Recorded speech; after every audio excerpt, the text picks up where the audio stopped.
My sister emptied our parents' accounts for her wedding. The bank president called me, ma'am, at the ceremony. You'll be seated at table 12, with the distant cousins, Rachel said, barely looking up from her designer wedding planner as she handed me the gilded seating card. I stood frozen in my parents' living room, the spring sunlight streaming through the windows, illuminating thousands of dollars in floral arrangements that somehow matched the newly emptied balance of our parents' retirement accounts. Table 12? I repeated, my financial advisor brain already calculating the distance from the main wedding party. That's practically in another zip code. Rachel flashed her perfect smile, the same one she used in sponsored posts that paid for her Botox, but apparently not her wedding. Don't be dramatic, Emma. Everyone has their place. Besides, Mom and Dad want their investment in this day to be perfect. Investment. The word hung in the air like a guillotine. Speaking of investments, I said carefully, have you seen the statement from their accounts? The one showing zero balances as of last Tuesday? Her diamond ring caught the light as she waved dismissively. They offered Emma, this is the biggest day of my life. They're 68 years old, Rachel. That money was supposed to last them 20 more years. Don't worry. She patted my shoulder condescendingly. You're good with money. You'll figure something out for them. 24 hours later, as I sat at table 12 watching my sister float down the aisle in a gown that cost more than my car, Victoria Winters, the president of Oak Ridge Community Bank where my parents had faithfully saved for decades, leaned over and whispered, "What will you do about this situation, ma'am?" Ma'am? The respect in her voice was unmistakable. That's when I knew. This wasn't just about a wedding anymore. This was about ensuring my sister learned that family loyalty runs deeper than account balances. And I was about to teach her that lesson in spectacular fashion. Before we jump back in, tell us where you're tuning in from. And if this story touches you, make sure you're subscribed, because tomorrow, I've saved something extra special for you. Part 1. The Betrayal and Awakening. The first hint that something was wrong came 3 months before Rachel's wedding. I'd stopped by our parents' modest ranch-style home in Lakeside for our traditional Sunday dinner, something Rachel rarely attended anymore since becoming micro-famous on social media. Mom seemed distracted, Dad quieter than usual. The chicken was slightly overcooked, unprecedented for Marie Davis, who had taught home economics for 30 years. Everything okay with you two? I asked, helping Mom clear the dishes while Dad retreated to his recliner earlier than usual. Just wedding stress, Mom said, her smile not quite reaching her eyes. Your sister has expensive taste. I laughed. That's putting it mildly. But you guys aren't paying for it, right? Isn't Ethan's family handling most of it? They've got that real estate empire. Mom's hands stilled in the soapy water. Well, we wanted to contribute. It's our daughter's wedding. Something in her tone made me pause. Mom, how much are you contributing? Just what we can afford, she said, but wouldn't meet my eyes. 2 weeks later, I was helping Dad organize his home office, another Sunday ritual since he'd struggled with paperwork after his minor stroke last year. That's when I found it. Their quarterly retirement account statement, opened but hastily stuffed under a stack of magazines. Where there should have been a comfortable 6-figure sum, the result of 40 years of careful saving on teachers' salaries, there was instead a balance of $12,283. Dad, I said, my heart pounding, what happened to your retirement money? He looked up, confused at first, then resigned. Your mother and I made a decision. Rachel needed help with the wedding, and Ethan's parents were only paying for the venue and catering. Only the venue and catering? Dad, that's usually the biggest expense. Well, there's the dress, the flowers, the photographer, the honeymoon in the Maldives. He trailed off, looking suddenly older. How much did you give her? I asked, though I already knew the answer from the statement in my hand. Almost everything, he admitted quietly. She said it was an investment in her future with Ethan, that connections from this wedding would benefit all of us.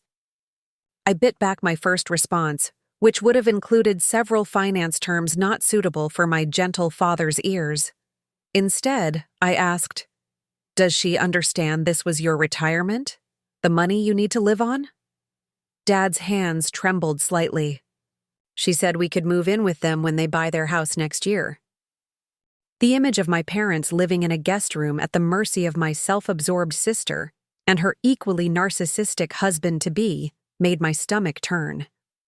My parents, who had saved every penny, who had chosen public schools for Rachel and me so they could fund our college educations, who drove the same car for 15 years at a time, reduced to dependence because of one extravagant wedding. I hugged Dad and promised I'd figure something out, my mind already racing. As a financial advisor at Meridian Financial Partners, I dealt with money problems every day, just not usually ones that hit so close to home. That evening, I called Rachel from my downtown condo. Her response was even worse than I'd anticipated. "They offered, Emma," she said, the sounds of a nail salon evident in the background. "I didn't force them." "You know they can't afford to give you over $300,000, I countered. That's literally their entire retirement fund. It's an investment in my brand. Once Ethan and I are married, my influencer partnerships will triple. His family knows everyone in Chicago." "And what about Mom and Dad in the meantime? Dad's medication alone costs—" "You're just jealous," she cut me off. "You've always resented that I'm the one in the spotlight while you're pushing papers in some boring office. This wedding is my moment, and I won't let you ruin it with your negativity." The call ended with her hanging up on me. I sat in stunned silence, staring out at the lakeside skyline from my small balcony. Rachel and I had never been close. She was 5 years older and had always been the golden child, beautiful and charismatic, while I was the serious, responsible one. But this level of selfishness shocked even me. The next day at work, I couldn't focus. Jackson Chen, my colleague who specialized in financial fraud, noticed my distraction as we prepared for a client meeting. "Earth to Emma," he said, waving, a prospectus in front of me. "You've been reading the same page for 15 minutes. I hesitated before confiding in him. Jackson and I had developed a solid professional friendship over the 3 years we'd worked together, but I rarely discussed personal matters at the office. Something about his steady reliability made me take the risk. Over lunch in the empty conference room, I outlined the situation. Jackson listened without interrupting, his analytical mind visibly processing each detail. "So your sister effectively drained your parents' accounts for a one-day event, and they have no real retirement plan now," he summarized when I finished. "Exactly. And she doesn't seem to care or understand the severity." Jackson thoughtfully stirred his tea. "You know, this reminds me of a case I worked on before joining Meridian. It wasn't family, but it had similar elements. Betrayal of trust, financial exploitation, someone leveraging relationship dynamics for personal gain." "How did it end?" I asked. "Well," he said carefully, "the perpetrator learned that financial systems have built-in protections and accountability mechanisms that personal relationships sometimes lack. The money was eventually recovered." Something about his measured tone piqued my interest. "You're not telling me everything." Jackson smiled slightly. "Let's just say the resolution was elegant and educational for all involved. The key was understanding the systems at play and finding the leverage points." That night, I couldn't sleep. Jackson's words kept replaying in my mind. Systems, leverage points, elegant resolution. By morning, the first seedlings of a plan had taken root. Over the next week, I did something I'd never done before. I took 5 personal days from work. My boss was surprised. I hadn't taken a vacation in 2 years, but approved it immediately. My spare bedroom, usually reserved for occasional visits from college friends, transformed into what looked like a scene from a detective show. Financial statements, wedding vendor contracts, and family photos covered every surface. I started with the basics. How had Rachel actually transferred the money? A visit to my parents' house revealed the answer through bank statements and electronic transfer confirmations. Rachel had accompanied Mom and Dad to Oak Ridge Community Bank, where they'd banked for 30 years, and helped them execute a series of transfers to vendors for the wedding. But something wasn't right about the amounts. A $45,000 transfer for flowers, $22,000 for a photographer, $38,000 for a wedding dress. The numbers seemed inflated even for a luxury wedding. And then there were transfers to accounts I didn't recognize, with vague descriptions like wedding coordination and event management. Preparing and narrating this story took us a lot of time, so if you are enjoying it, subscribe to our channel. It means a lot to us. Now back to the story. I needed more information, but I couldn't get it from my parents without alarming them further. That's when I remembered Victoria Winters, the president of Oak Ridge Community Bank. Mom and Dad had known her for years. She'd even attended my college graduation party. Victoria agreed to meet me for coffee away from the bank.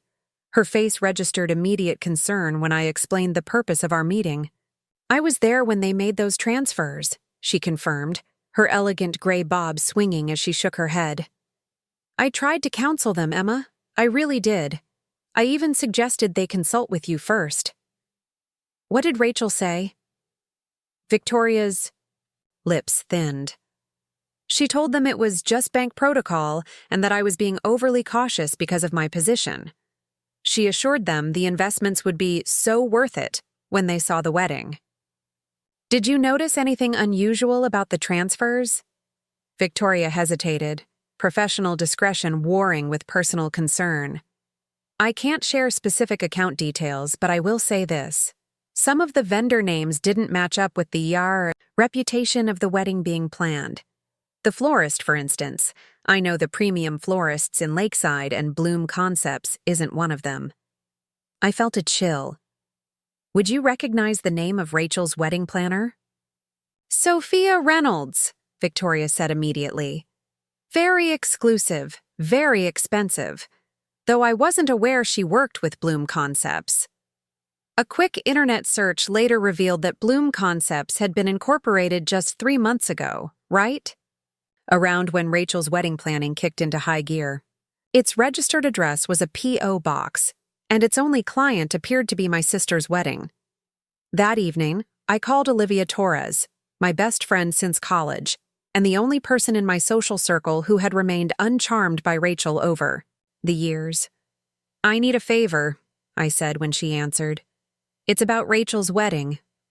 Let me guess, Olivia replied. You need emotional support to get through watching her marry that walking cologne advertisement? I laughed, despite myself. Not exactly, I need information. You work in event marketing. Do you know anyone in the high-end wedding industry who might talk to me about standard pricing and vendors? Olivia's connections proved invaluable. By the end of the week, I had a clear picture of what a luxury wedding should cost in Lakeside, and the numbers didn't match what had left my parents' accounts. Even accounting for the most extravagant options, there was still nearly $100,000 unaccounted for. The next piece fell into place when Jackson forwarded me an article about social media influencers laundering money through fake business expenses. Thought this might be relevant to your situation, his email said simply. I stared at my evidence wall, connecting threads between bank statements, vendor information, and Rachel's recent social media posts. As a financial advisor, I was trained to spot patterns, to follow money trails, to understand the stories that numbers tell. And the story here was becoming clearer.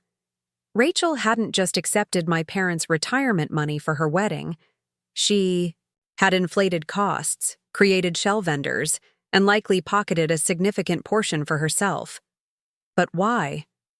Rachel and Ethan weren't hurting for money. Her influencer deals brought in substantial income, and his family was genuinely wealthy. The answer came from an unexpected source: my mother.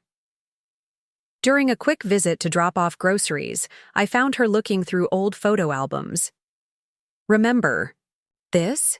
she asked, pointing to a picture of Rachel at 18, holding up an acceptance letter. She was so excited to get into Parsons School of Design. I nodded, remembering the day clearly. Rachel had dreamed of becoming a fashion designer, had even shown remarkable talent for it. "Sometimes I wonder what would have happened if we could have afforded it," Mom said wistfully. "But with your father's medical bills that year, and the roof repair." The realization hit me like a thunderbolt. Rachel had been forced to attend the state university instead, where she'd abandoned design for marketing and discovered her talent for self-promotion. While I had received a full scholarship to Northwestern 4 years later, Rachel had always had to compromise on her dream. Was this wedding, this excessive over-the-top spectacle, Rachel's way of finally having the life she thought had been denied her? Was she punishing our parents for choices made out of financial necessity years ago? Understanding her motivation didn't excuse her actions, but it gave me insight into what might actually affect her. Rachel didn't just want money. She wanted validation, recognition, the spotlight she felt she deserved. With the engagement party scheduled for the following weekend at the Lakeside Country Club, I had limited time to finalize my plan. I called Jackson again. "I need your expertise on something," I said when he answered. "How would one track money that's been moved through shell companies back to its original source?" His silence spoke volumes. "Emma, are you sure about what you're considering? There could be serious implications." "I'm not planning anything illegal," I assured him.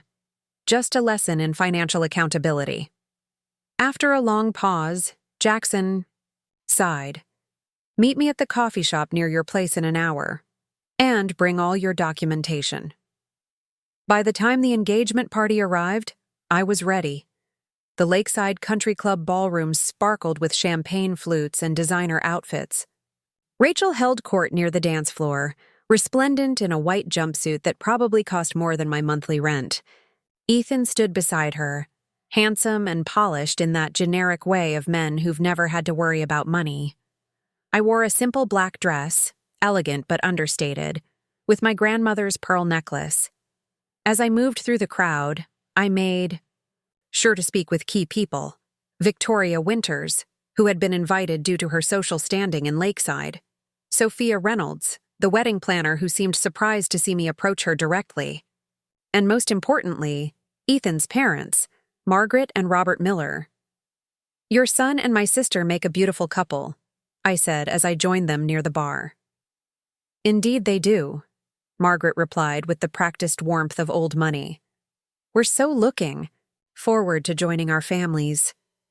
"As am I," said, sipping my champagne, though I admit I've been concerned about my parents' contribution to the wedding. Robert Miller's eyebrows rose slightly. "Oh, I thought everything was proceeding according to plan. That's what Ethan tells us." "I'm sure it is," I smiled. "It's just that my parents are retired teachers. Their contribution represents their entire retirement savings." The shock on the Millers' faces was genuine. "Surely not," Margaret said. "Ethan told us they were comfortable and wanted to participate, but we'd never have expected." "I believe Rachel may have misrepresented the situation," I said gently, "to everyone involved." As I moved away from the Millers, I caught Rachel watching me with narrowed eyes. When our gazes met, I raised my glass slightly in her direction. The game had begun. The engagement party marked a turning point. Rachel must have sensed something had changed, because she called me the very next morning. "What were you telling Ethan's parents?" she demanded without preamble. "Just getting to know my future in-laws," I replied calmly. "They seem concerned about Mom and Dad's financial situation." Her voice hardened. "Stay out of this, Emma. You've always been jealous. Of what I have. I won't let you ruin the most important day of my life. I don't want to ruin anything, I said truthfully. I just want to make sure Mom and Dad are taken care of. They're going to need somewhere to live when their house is foreclosed on in 6 months. The silence on the other end told me I'd hit my mark. What are you talking about? Rachel finally asked. Well, they've taken a second mortgage to cover some of the costs you didn't include in your original estimate. Didn't they tell you? I guess they didn't want to worry you before the wedding. It was a calculated risk, this lie. My parents hadn't actually taken a second mortgage, yet. But based on my projections of their remaining finances, they would need to consider it soon if their situation didn't change. Rachel's voice lost some of its edge. They never said anything. Well, that's Mom and Dad for you, always putting their children first. I paused deliberately. I'm sure once you're married, you and Ethan will help them out. That's what family does, right? After we hung up, I sat on my balcony watching the sun set over Lakeside. Phase 1 was complete, planting the seed, creating doubt. Now I needed to nurture it into the harvest I planned. The weeks leading up to the wedding passed in a blur of preparations, both Rachel's for her big day and mine for what would follow. I maintained a careful balance, playing the role of the dutiful, if not especially close sister, while building my case brick by meticulous brick. I volunteered to help with various wedding tasks, which gave me access to vendor contracts and payment schedules. I spent time with my parents, subtly documenting their financial situation and gathering evidence of the transfers. I even joined Rachel for a bridesmaid's lunch, where I listened attentively as she boasted about the wedding details to her fashionable friends. The flowers alone are setting us back $50,000, she told them, not noticing my slight smile at the confirmation of the inflated figure I'd already uncovered. All the while, I worked with Jackson to trace the money trail, following it through the shell companies Rachel had created back to several personal accounts. The picture that emerged was worse than I'd initially suspected. Of the $340,000 my parents had transferred, nearly $120,000 had been diverted to accounts only Rachel could access. 3 days before the wedding, Victoria Winters called me. Emma? I've been reviewing some information based on our conversation, and I think we need to meet. Today, if possible. We met at her office after hours. Victoria looked troubled as she closed the door behind me. I can't share specific details due to confidentiality, she began. But I've uncovered some irregularities that concern me both professionally and personally. Your parents have been loyal customers for decades, and I feel I owe them a duty of care beyond the standard banking relationship. She slid a folder across her desk. This contains information about protected accounts for seniors, financial abuse warning signs, and the contact information for our Elder Financial Protection Unit. Hypothetically speaking, if someone wanted to protect vulnerable adults from exploitation, these resources would be relevant. I understood what she was offering, not direct intervention, which would violate banking protocols, but a pathway to address what we both recognized as financial abuse. Thank you, I said, taking the folder. Hypothetically speaking, when might be an appropriate time to utilize such resources? Victoria's eyes met mine steadily. Financial protection cases are most effectively addressed when evidence is recent and comprehensive. A moment when all relevant parties might be present would be ideal. As I left the bank, the final pieces of my plan locked into place. Rachel had chosen the opulent Lakeside Grand Hotel for her wedding, a venue that regularly hosted dignitaries and celebrities. The ceremony would take place in the garden pavilion overlooking the lake, followed by a reception in the grand ballroom. Over 300 guests had been invited, including local society figures, Ethan's business connections, and Rachel's social media collaborators. It would be, as Rachel had repeated endlessly, the event of the season. The morning of the wedding dawned clear and perfect as if even the weather was following Rachel's carefully curated plan. I arrived early at my parents' house to help them prepare, my heart aching at the sight of Mom carefully counting cash from an envelope for the hairdresser's tip, a small amount she clearly couldn't afford to spare. "You look beautiful," I told her as she fussed with her conservative blue dress, the one she'd worn to my college graduation and carefully preserved for special occasions. "Do you think it's too plain?" she asked anxiously. Rachel said most of the mothers would be wearing designer outfits. "It's perfect," I assured her, helping her fasten her single strand of pearls, a 30th anniversary gift from Dad that she treasured. "You look elegant and appropriate." At the venue, chaos reigned. Rachel was sequestered in the bridal suite, surrounded by her 6 bridesmaids, a makeup artist, a hairstylist, a photographer, and a videographer. I was allowed in briefly to deliver Mom's handkerchief, something borrowed for the ceremony, and found my sister transformed into a vision, in white satin and lace, her dress cascading around her like a cloud. For a moment, seeing her there in the late morning light, I hesitated. She looked genuinely happy, her expression softer than I'd seen it in years. Was I really going to disrupt what should be the happiest day of her life? Then I noticed the fresh flowers being delivered to the suite, arrangements that certainly hadn't cost the $45,000 that had left my parents' account, and my resolve hardened. This wasn't about ruining Rachel's day. It was about justice for our parents and perhaps a long overdue lesson for my sister. The ceremony was scheduled for 4 p.m. At 3:30, guests began filing into the garden pavilion, where rows of white chairs faced an arbor dripping with orchids and roses. I helped seat my parents in the front row, reserved for immediate family, then took my assigned position at the far end of the second row, close enough to be family, far enough to signal my peripheral importance to the bride. Victoria Winters arrived in a tasteful gray suit, her position as a respected community figure earning her a seat in the 5th row.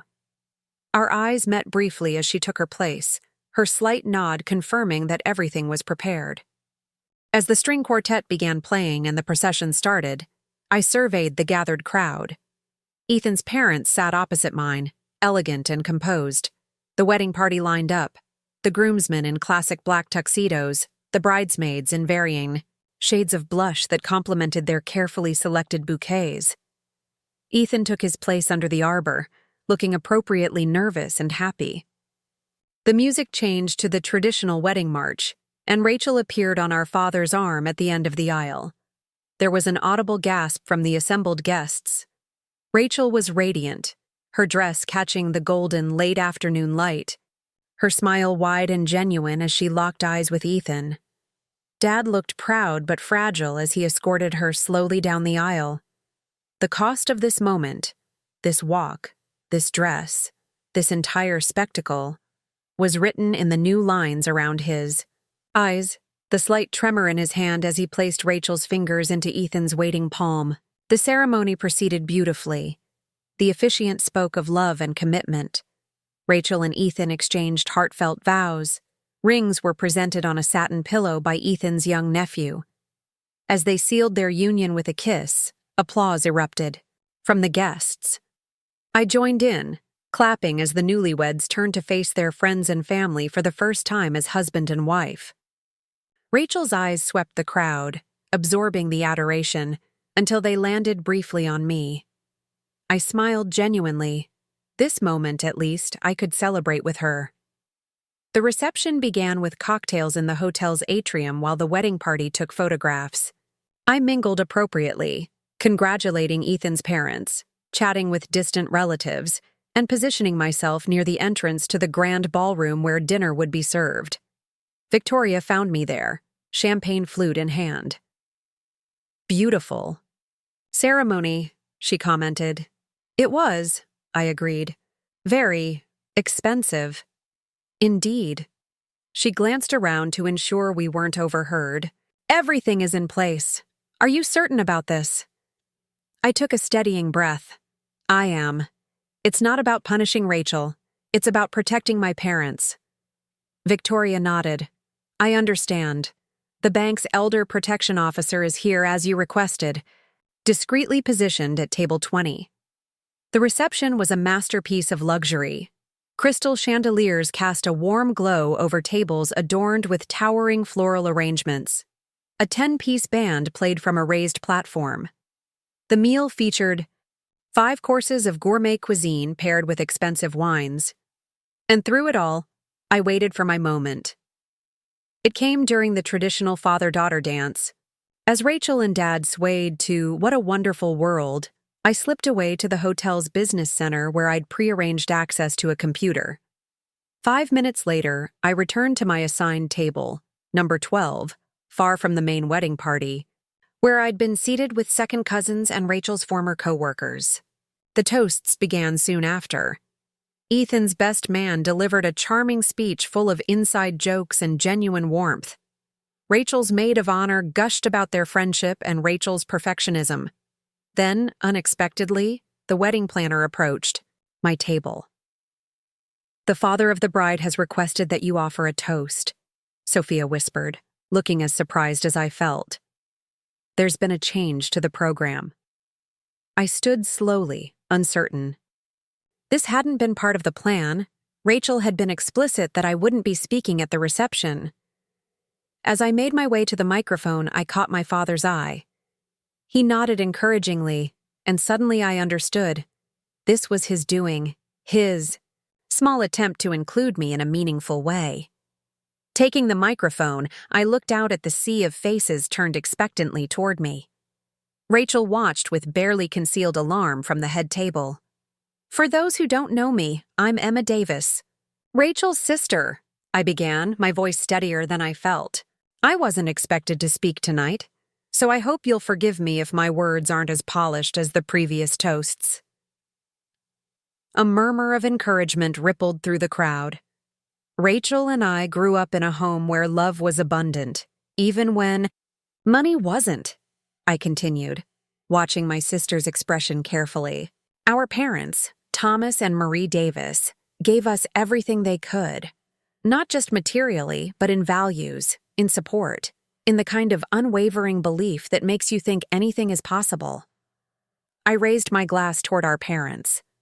They taught us that family means supporting each other through everything, celebrating successes and helping during challenges. That true wealth isn't measured in bank accounts, but in how much you're willing to give of yourself to those you love. Rachel's smile had become fixed. She knew me well enough to sense that something was coming. As a financial advisor, I deal with numbers every day. But I've learned that the most important calculations aren't about dollars and cents. They're about the value of integrity, honesty, and doing right by the people who have given everything for you. I turned directly to Rachel now. My sister has always understood the power of presentation, of creating a beautiful image. Today is certainly a testament to that skill. The crowd chuckled appreciatively, unaware of the undercurrents. "But I want to toast to something deeper than appearances," I continued. "I want to toast to accountability, to transparency, to the kind of love that isn't just for show on special days, but shows up consistently in our actions and choices." I raised my glass higher. "So here's to Rachel and Ethan. May your marriage be built on honesty. May your future be secure. And may you always remember the true cost of the foundations you build upon." The guests applauded, though some looked slightly confused by the unusual toast. Rachel's face had drained of color, but she managed to raise her glass in acknowledgement. As I returned to my seat, Victoria Winters intercepted me, speaking loudly enough to be heard by those nearby. "That was beautifully said, ma'am. Your insights on financial integrity are particularly relevant. Ma'am, the formality and respect," in her address, so different from Rachel's dismissive treatment, sent a clear message to everyone who heard it. I smiled. "Thank you, Ms. Winters. Speaking of financial matters, I believe you mentioned some documents requiring immediate attention?" "Indeed," she replied, handing me a slim leather portfolio embossed with the Oak Ridge Community Bank logo. These require your signature as the designated financial protection agent for Thomas and Marie Davis. And there it was, the culmination of weeks of planning, the protection I'd arranged for my parents without their knowledge, the legal mechanism that would freeze the remaining wedding transfers and begin the process of investigating the financial exploitation. As I signed the documents with a steady hand, I was aware of Rachel watching from the head table, her expression shifting from confusion to dawning horror as she realized what was happening. The reception continued around us, the band playing, guests dancing, champagne flowing. But for Rachel and me, everything had changed. The bank president had called me ma'am at her wedding ceremony, acknowledging my authority in a way my sister never had, and setting in motion the consequences she never expected to face.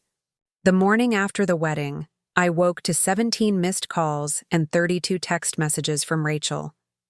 The final one, sent at 4:23 a.m., simply read, "How could you?" I set my phone face down on my nightstand and stared at the ceiling, the events of the previous night replaying in my mind. The toast. Victoria Winters approaching me. The documents I'd signed that effectively froze the remaining transfers from my parents' accounts and initiated an investigation into financial elder abuse. I hadn't planned to confront Rachel at her wedding. The original strategy had been more gradual. Gather evidence, build a case with the bank's elder protection unit, then address the situation privately after she returned from her honeymoon. But when Dad unexpectedly asked me to give a toast, the opportunity to begin the process publicly had been too perfect to ignore. My phone buzzed again. This time it was Jackson. "Are you watching the morning financial news?" he asked when I answered. "I just woke up." "Why?" "Ethan's family company is trending. Not in a good way." I scrambled for my laptop and pulled up the financial news. The headline made my stomach drop. "Miller Development faces federal investigation. Stock plummets 18% in pre-market trading." "This isn't related to what we did, is it?" I asked. Jackson, panic rising in my throat. "No, this is completely separate. Apparently, the feds have been investigating some accounting irregularities for months. The timing is just unfortunate." Unfortunate was an understatement. I had just publicly initiated financial proceedings against Rachel at her wedding to Ethan, and now his family's company was under federal investigation. She would assume I'd orchestrated the whole thing. "I need to talk to my parents," I told Jackson, ending the call. When I arrived at their house 30 minutes later, Rachel's white Range Rover was already in the driveway, parked at an angle that suggested she'd arrived in a hurry. I steeled myself and walked in without knocking, a family habit from decades of Sunday dinners. The scene in the living room froze when I entered. Rachel in yesterday's makeup and a borrowed sweatsuit, her wedding updo half collapsed, my parents on the sofa looking shell-shocked, Ethan standing by the window, his face pale as he stared at his phone. "Well, here she is," Rachel said, her voice brittle. The architect of my humiliation. "Rachel," I started, but she cut me off. "Do you have any idea what you've done? The bank froze the payments for our honeymoon. The hotel in Paris just called to cancel our reservation because the credit card was declined, and now Ethan's family company is under investigation." "That has nothing to do with me," I said firmly, looking at my parents. "Mom, Dad, I can explain what happened with the bank." Dad looked confused, but Mom's expression was harder to read, a mixture of concern and something that might have been relief. "What's to explain?" Rachel's voice rose. "You publicly accused me of stealing from our parents." "Did you?" I countered, stepping further into the room. "Because I have documentation showing that over $120,000 of their retirement money went to accounts only you can access, through shell companies you created specifically for this purpose." The room went silent. Ethan turned from the window, his expression shifting from distracted worry to focused attention. "What are you talking about?" he asked, looking between Rachel and me. I opened my bag and pulled out a folder containing printouts of the financial trails Jackson and I had uncovered.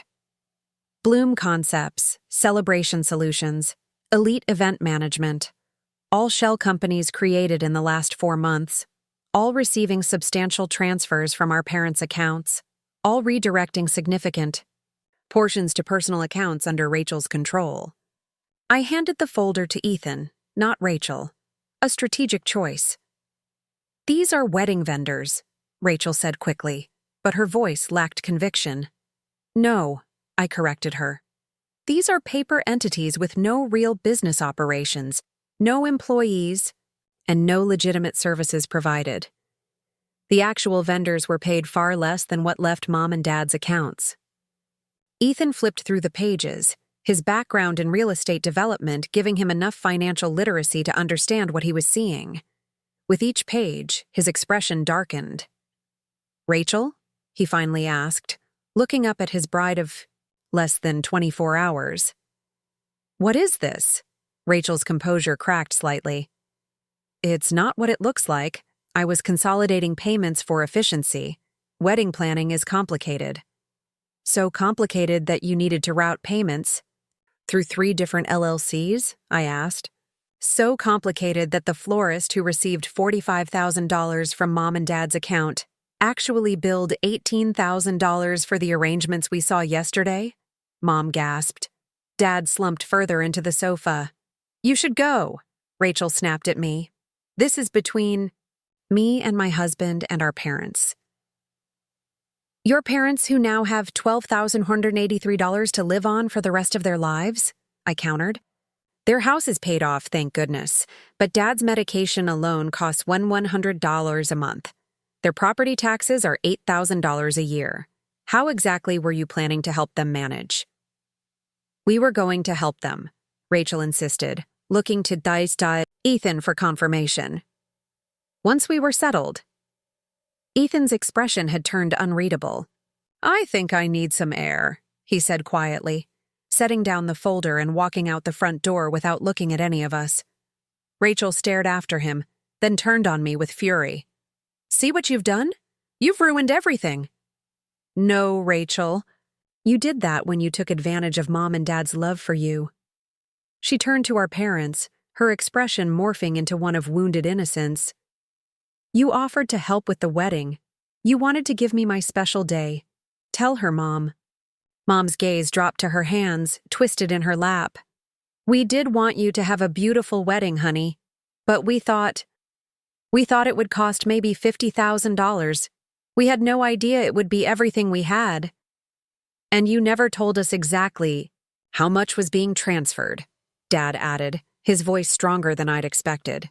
"Each time, it was just another vendor payment, another deposit. We never saw the total until Emma showed us the statements." Rachel's strategy shifted visibly. "Okay, maybe I wasn't transparent enough about the costs. That's on me. But these accusations about shell companies and stealing? Emma's just jealous. She's always been jealous of me, of my life, of my success. It was an old tactic, one that had worked throughout our childhood, painting me as the jealous younger sister, the serious one who resented Rachel's beauty and charisma. I waited for my parents to fall into the familiar pattern of soothing Rachel's wounded feelings while dismissing mine. But something had changed. "Stop it, Rachel," Mom said, her voice quiet but firm. "This isn't about jealousy. This is about what you did with our money." Rachel blinked, seemingly as shocked by Mom's response as I was. "I've suspected something wasn't right for weeks," Mom continued. "The way you dodged questions about costs, the way you pressured us to make transfers immediately, without time to consider. But I kept telling myself you wouldn't take advantage of us like that." Rachel's eyes filled with tears. "I wasn't taking advantage. I was building my brand, securing our future. This wedding was an investment, in connections, in opportunities." "In yourself," Dad corrected gently. "Not in us. Not in your relationship with Ethan, who clearly had no idea what you were doing." Rachel's tears spilled over, smearing her day-old mascara. For a moment, I felt a pang of sympathy. Despite everything, she was still my sister.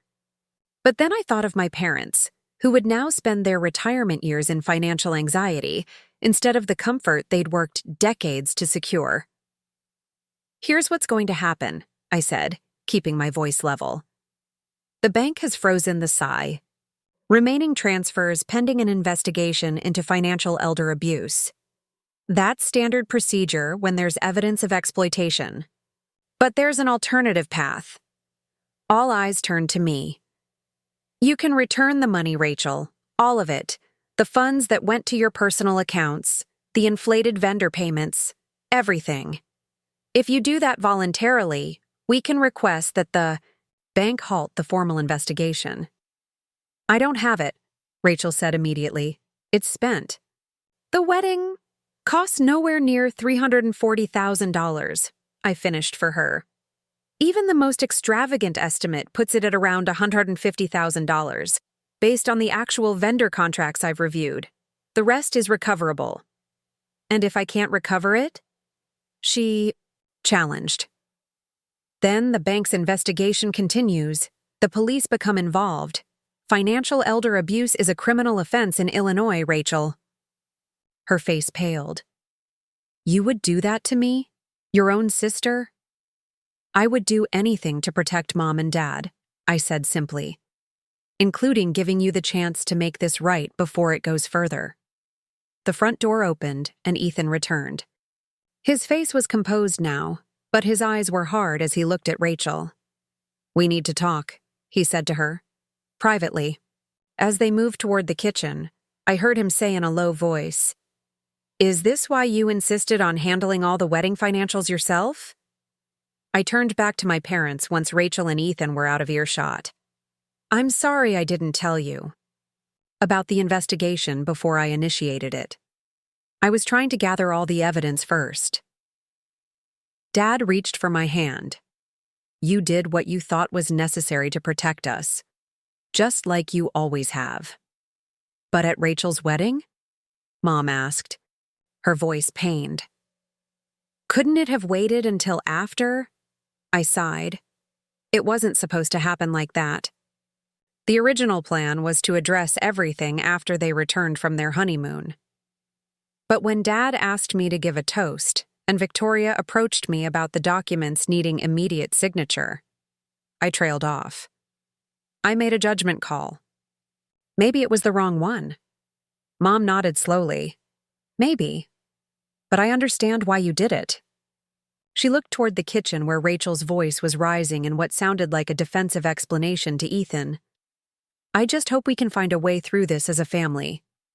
The hope in her voice nearly broke me.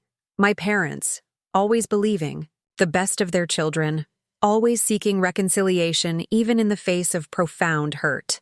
"We'll try," I promised, though I had serious doubts about Rachel's capacity for the kind of accountability this situation demanded. The next 3 days unfolded in a blur of financial analysis, legal consultations, and family tension. Ethan postponed their honeymoon indefinitely, citing the need to deal with both his family's company crisis and the revelations about Rachel's financial manipulations. They moved into Ethan's downtown condo instead of the luxury hotel where they'd planned to spend their first few nights as a married couple. Rachel initially denied everything, then tried to minimize her actions. It was just creative accounting, not theft. Then finally, when faced with the overwhelming evidence, admitted to diverting approximately $140,000 from our parents' accounts to her personal use. The admission came during a tense meeting at my apartment with Ethan, my parents, Victoria Winters, and a financial crimes specialist from the bank present. "I needed the money," she said, her voice small. "My influencer income dropped 30% last quarter. 2 major sponsors pulled out because my engagement metrics weren't meeting projections, but I couldn't tell anyone. Not you, not Ethan, not his family. Everyone thinks I'm successful. I had to maintain the image." "So you took your parents' retirement to keep up appearances?" Victoria asked, her professional demeanor barely concealing her disapproval. Rachel nodded miserably. I told myself I'd pay it back once my new sponsorships came through after the wedding. High-profile marriages boost influencer status. I had 3 major brands ready to sign once we were official. And now? Ethan asked, speaking for the first time during the meeting. Rachel couldn't meet his eyes. Now they're reconsidering, given the circumstances. The circumstances being that Miller wedding scandal was trending on social media, with financial bloggers picking up on both the Miller Company investigation and rumors of financial impropriety surrounding the wedding itself. Rachel's carefully curated image was crumbling in real time. We need to discuss restitution, the bank specialist said, redirecting the conversation. Ms. Davis, you've admitted to misappropriating $140,000. Our investigation suggests the figure is closer to $170,000 when we account for all the inflated vendor payments that benefited you directly or indirectly. Rachel looked to Ethan, who had maintained a stony silence throughout most of the meeting. I can't repay it immediately, she admitted. Most of what I took went to paying off past debts and padding my lifestyle to maintain appearances. I'll cover it, Ethan said suddenly. All eyes turned to him. I'll transfer the full amount to Thomas and Marie's account today. Consider it a loan to my wife, to be repaid on terms we'll determine privately. The relief on my parents' faces was palpable. The bank specialist nodded, making a note in her file. With full restitution, the Davises may choose not to pursue criminal charges, she said. However, the bank will maintain a financial protection order on the accounts for at least 6 months, requiring additional verification for any large transfers. That's reasonable, I agreed, looking at my parents for confirmation. They nodded. There's something else, Ethan added, his voice firm. I want a complete financial disclosure from Rachel. Every account, every debt, every source of income. No more secrets. Rachel looked stricken. Ethan, my finances are complicated because of my business. That wasn't a request, he cut her off. It's a condition of my covering this money. Full transparency starting today. As the meeting concluded and everyone except Rachel and me filed out of my apartment, I felt a weight lifting. My parents' retirement funds would be restored. The bank's protective measures would prevent future exploitation. The worst of the crisis had been averted. Rachel remained seated at my dining table, staring at her hands. You must be happy, she said when we were alone.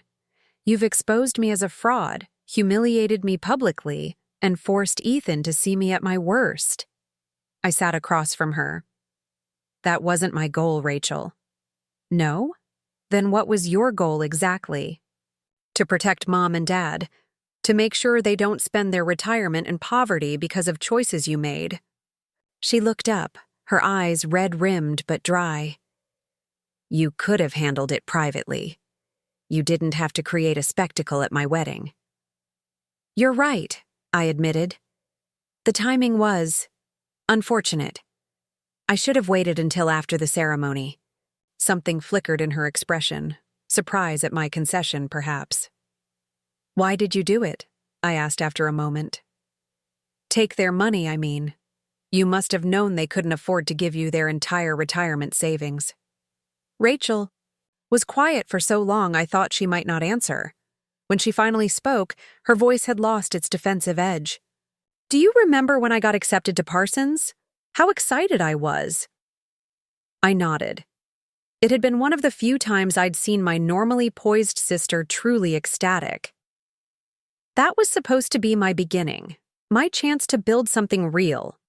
A design. Career. A legitimate business. She twisted the new wedding ring on her finger. But then we couldn't afford it, and I ended up at State studying marketing instead. And I was good at it, especially the self-promotion part. So I leaned into that, building this influencer persona. You've been successful at it, I pointed out. She laughed bitterly. It's smoke and mirrors, Emma. I'm successful at appearing successful. The reality? I'm $86,000 in debt, not counting what I took from mom and dad. My engagement numbers have been dropping for months. I'm one algorithm change away from irrelevance. And the wedding? Was supposed to fix everything. Marry into the Miller family, gain their connections, boost my profile with a fairy tale ceremony, leverage the publicity into bigger sponsorships. She sighed. And yes, take some financial pressure off. I didn't start out planning to take their whole retirement. It just escalated. Each transfer was so easy, and they never questioned anything. The sadness in her voice seemed genuine, but I'd learned not to take Rachel's performances at face value. That doesn't excuse what you did, I said. I know. She met my eyes directly. But it might help explain it. I was desperate, Emma. Drowning in debt, watching my career implode in slow motion, trying to maintain this perfect image for everyone. Ethan, his family, my followers, mom and dad. For the first time in our adult lives, I felt I was seeing the real Rachel.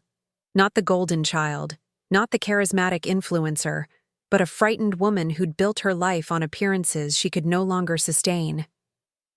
What will you do now? I asked. She shrugged, a surprisingly inelegant gesture for someone who carefully choreographed every movement for social media. Try to save my marriage for starters. Ethan is... She hesitated. Not who I expected him to be in a... crisis. Better or worse? Different.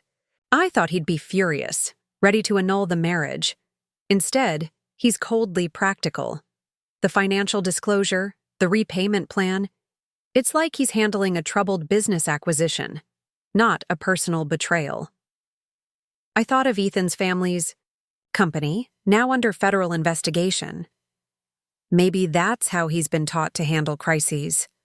Rachel nodded slowly. Maybe. The question is whether our marriage can survive this level of disclosure. I never wanted him to see the real me. The real you isn't just what you did with mom and dad's money, I said, surprising myself with the attempt at comfort. That was a terrible choice, but it's not the sum total of who you are. She looked at me with genuine curiosity. When did you get so philosophical? Probably around the time I started turning my spare bedroom into an amateur financial crimes investigation unit. A startled laugh escaped her. God, we're a mess, aren't we? The influencer who's actually broke and the responsible financial advisor who goes vigilante.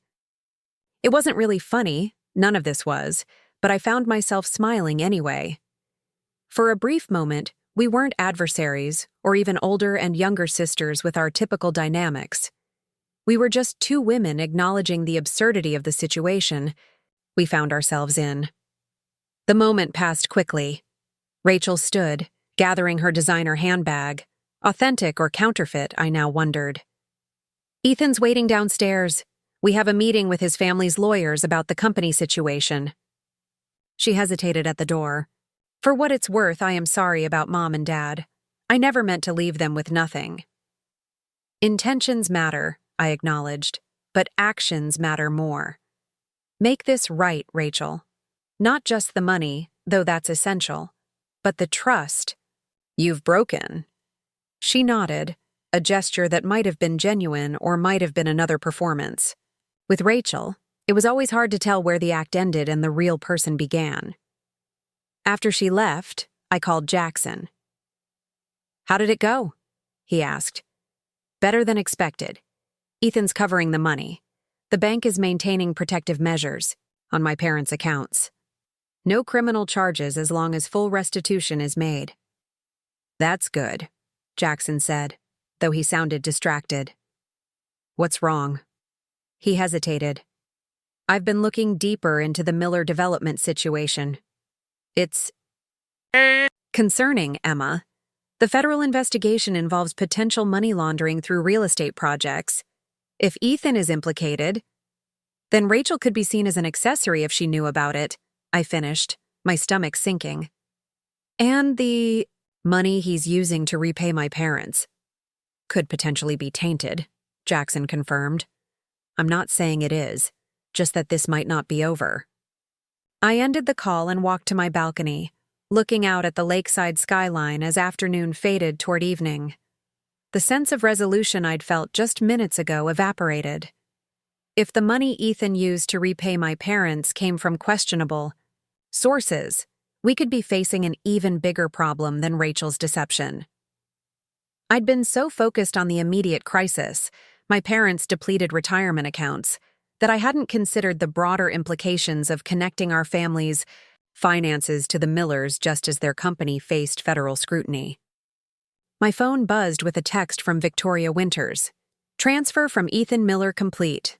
Funds now secured in your parents' protected account. Restitution officially satisfied. I should have felt relief. Instead, I felt a new wave of apprehension. Had I solved one problem only to create a much larger one? The next morning, I called in sick to work for the first time in 3 years. Instead of heading to my office at Meridian Financial, I drove to the quiet coffee shop where Jackson and I had mapped out the initial investigation into Rachel's financial maneuvers. He was already there when I arrived, 2 laptops open on the SOG table in front of him, a half-empty coffee mug suggesting he'd been working for some time. Tell me everything you know about the Miller investigation, I said without preamble, setting down my bag and signaling the barista for coffee. Jackson glanced around to ensure we weren't overheard, then turned one of his laptops toward me. Miller Development specializes in mixed-use commercial projects, retail on the ground floor, offices or apartments above. They've completed 8 major developments in the Chicago area over the past decade. I know the basics, I said. What about the investigation? The feds are looking into 3 projects specifically. He pointed to the screen where he'd mapped out the information. All completed within the last 3 years, all showing significant cost overruns that were justified with vague line items like specialized materials and consultant fees. Classic money laundering indicators, I noted. Inflate costs, pay ghost vendors, circulate illicit funds through legitimate businesses. Jackson nodded. What's particularly interesting is the timing. The investigation became public the day after Rachel's wedding, but according to my sources, the feds have been building this case for months. The search warrants for Miller Development's offices were executed Saturday morning while everyone was celebrating at the reception. I sat back, processing this. So Ethan almost certainly knew this was coming. He might even have fast-tracked the wedding to take place before the investigation became public. It's possible, Jackson agreed. What we don't know is how much Rachel knew, or whether the money Ethan transferred to your parents yesterday is connected to any of this. The barista delivered my coffee and I wrapped my hands around the warm mug, trying to think clearly. I need to talk to Victoria again. The bank would have compliance procedures for large transfers, especially with a publicly known investigation in progress. Already reached out to her, Jackson said, sliding a notepad toward me. She can meet us at 11:30. I raised an eyebrow. Us? He shrugged, looking slightly embarrassed. I thought you might want backup. This is getting complicated. The fact that he'd anticipated my needs shouldn't have surprised me. Jackson had been 3 steps ahead throughout this entire situation, offering support without being asked. I found myself studying him with new interest. His meticulously pressed shirt, his carefully groomed appearance, the quiet competence that I'd always appreciated professionally, but never really considered in a personal context. Thank you, I said, meaning it, for all of this. You didn't have to get involved in my family drama. That's what friends do, he replied simply. Besides, it's refreshing to use my financial crime expertise for something meaningful instead of just protecting corporate assets. At 11:30, we met Victoria at a small conference room in the bank's downtown branch. Her expression was grave as she closed the door behind us. The transfer from Ethan Miller was flagged by our compliance department, she said without preamble. Given the public nature of the investigation into Miller Development, Any transaction over $10,000 from anyone connected to the company receives enhanced scrutiny. Has the money been frozen? I asked, my heart sinking. Not yet. We've completed the preliminary review and found no immediate red flags. The funds came from Ethan's personal account, which has maintained a consistent balance above $500,000 for the past year. The source appears to be his salary and bonuses from Miller Development, all properly documented. I exhaled in relief. So my parents' money is safe? Victoria hesitated. For now. But if the federal investigation implicates Ethan directly and determines that his compensation was derived from illicit activities, things could change. The bank would be obligated to cooperate with any asset freezes or forfeitures ordered by the court. Jackson leaned forward. What's the timeline on that potential scenario? Impossible to say, Victoria admitted. Federal investigations, especially complex financial ones, can take months or years. Or the issue could be resolved quickly if the Millers cooperate or if Ethan is cleared of involvement. I rubbed my temples, feeling a headache building. So we're in limbo. Essentially, Victoria agreed. The good news is that your parents' money has been restored. The protective measures we've implemented will prevent any similar exploitation in the future. The question now is whether those funds might eventually be subject to scrutiny due to their source. What do you recommend? I asked. Victoria considered for a moment. Transparency and proactive communication. If your parents are contacted by federal investigators regarding the source of the recent deposit, they should be fully cooperative. In the meantime, it might be prudent to keep the funds in the protected account rather than making any significant new investments or purchases. After our meeting with Victoria, Jackson and I walked along the lakefront, the spring breeze carrying the scent of newly blooming flowers. Under different circumstances, it would have been a pleasant break from our usual office environment. What's your next move? Jackson asked as we paused to watch sailboats skimming across the water. I need to talk to Rachel again, I said. Find out what she knows about the Miller investigation and whether Ethan's involvement might affect our parents. He nodded. And personally, how are you holding up with all this? The question caught me off guard. In the whirlwind of the past weeks, I'd barely had time to consider my own emotional state. I started, then reconsidered. Actually, I don't know. Relieved that my parents' money has been restored, at least temporarily. Angry at Rachel for creating this situation in the first place. Worried about what might happen if the Miller investigation touches our family. That's a lot to carry, Jackson observed, especially alone. I'm not alone, I found myself saying. I have you. The words hung between us, carrying more weight than I'd intended. Jackson's expression softened, and for a moment I thought he might reach for my hand. Instead, he adjusted his glasses in a gesture I was beginning to recognize as a nervous habit. Yes, he said simply. You do. We continued walking, a comfortable silence falling between us. For the first time since discovering my parents' depleted accounts, I felt something other than anxiety and determination. A quiet awareness that in the midst of this family crisis, something unexpected was developing. I wasn't sure what to call it yet, but it felt like possibility. That evening, I drove to Ethan and Rachel's downtown condo. The doorman recognized me, perhaps from wedding photos, and allowed me up without calling ahead. I hesitated before knocking, uncertain what reception awaited me. Rachel opened the door, her appearance startlingly different from her usual polished self.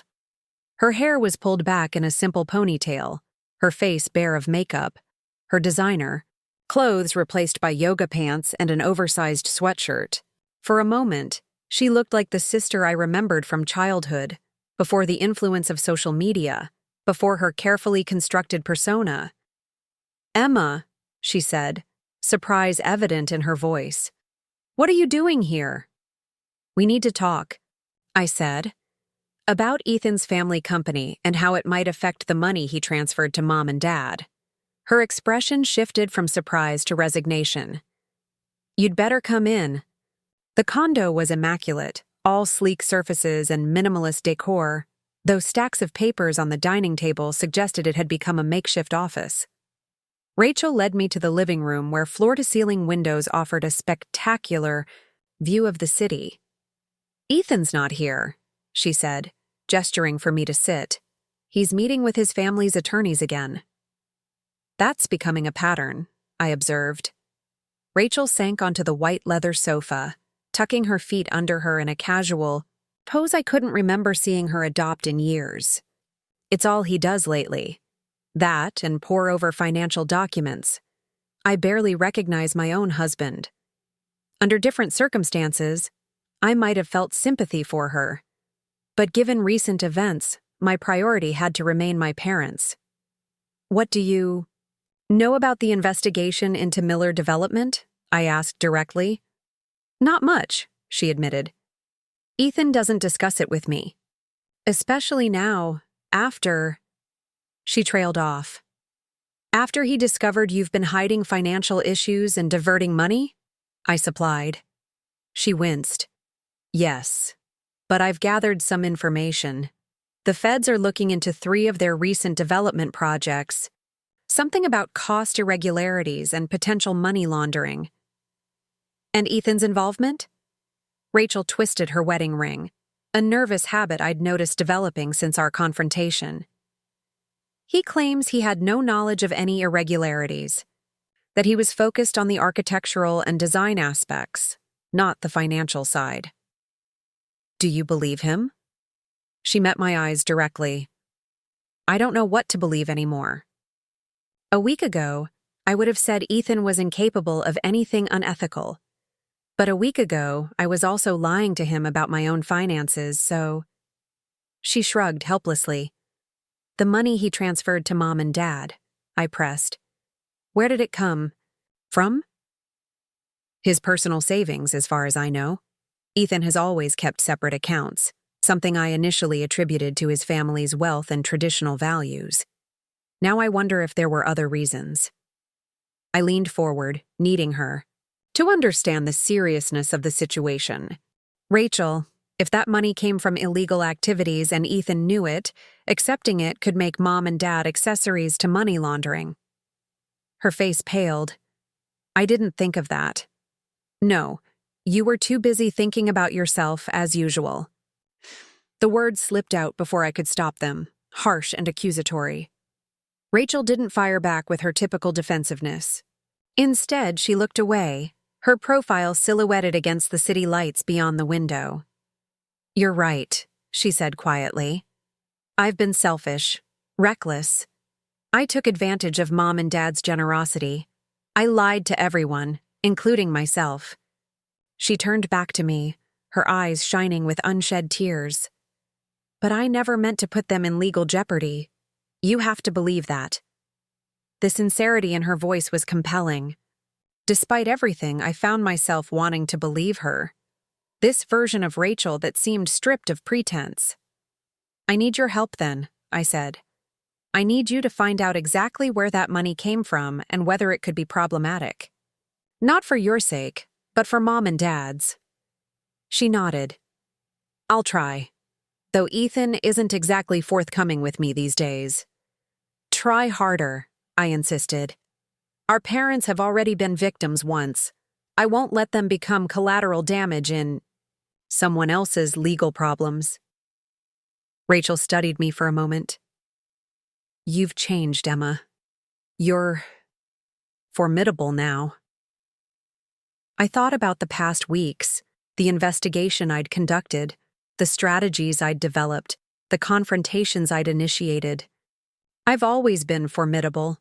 You just never noticed. As I stood to leave, Rachel asked, "What will you do if the money is tainted?" "Whatever's necessary to protect Mom and Dad," I answered without hesitation, "even if that means returning it and finding another way to secure their retirement." Walking back to my car in the gathering dusk, I realized the truth of my words. I would do whatever was necessary, not just to address the immediate crisis, but to ensure my parents' long-term security. The solution might require creativity, sacrifice, even risk, but I wouldn't stop until they were safe. For the first time, I understood something fundamental about both Rachel and myself. We were our parents' daughters in different ways. Her charisma and my determination, her flair for presentation and my attention to detail, these weren't just personality traits but tools we'd developed, shaped by the same loving but financially insecure household. The difference was how we chose to use those tools. Rachel had turned hers toward building an image that could bring her the security and recognition she craved. I had turned mine toward creating actual security, first for myself and now for our parents. As I drove home through the darkening city, my phone buzzed with a text from Jackson. Found something interesting in the Miller financials. Call when you can. The investigation wasn't over. It was evolving, growing more complex. But for the first time since discovering my parents' empty accounts, I felt equipped for whatever came next. Not because I had all the answers, but because I had found my strength, the quiet, determined force that had always been there, waiting for the moment it would be needed most. Jackson's discovery proved more consequential than I'd anticipated. We met at his apartment the following evening, where he'd converted his dining room into an impromptu investigation center. Multiple monitors displayed financial records, corporate filings, and news articles about Miller development. I've been tracking money flows through the Miller Company's projects, he explained, handing me a mug of tea. Something caught my attention in their Riverside Plaza development.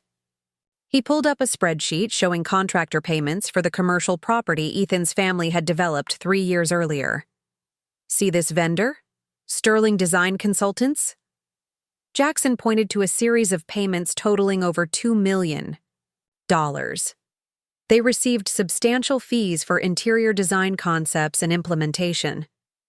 That seems high, but not necessarily suspicious for a luxury development, I noted. True, Jackson agreed. Except for 2 things. First, Sterling Design Consultants was incorporated just 2 weeks before receiving their first payment from Miller Development. And second, he clicked to another document. The company's registered agent is listed as R. Miller. I stared at the screen. R. Miller, as in Rachel Miller? That's not possible. She wasn't even engaged to Ethan 3 years ago. Not Rachel, Jackson clarified. Robert, Ethan's father. So the company had paid millions to a firm he himself controlled? That's textbook self-dealing. Exactly. But here's where it gets interesting.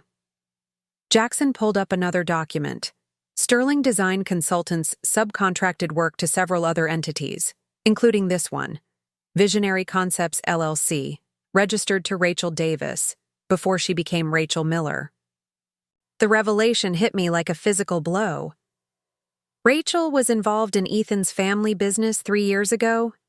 She told me they only met 18 months ago at a charity gala. According to these records, Visionary Concepts received $420,000 from Sterling over a 6-month period. The company was dissolved shortly after the payment stopped. I sank into a chair, trying to process this information. So Rachel had a business relationship with Ethan's family years before they supposedly met. She received substantial payments that appear to be part of an arrangement the feds are now investigating. And she never disclosed any of this. That's my reading of the situation, Jackson confirmed. The question is whether these payments were for legitimate design work. Your sister did study design initially, right? Or whether they were part of the financial irregularities under investigation. My mind was racing. If Rachel received money that was part of a laundering scheme, even unknowingly, she could be legally exposed.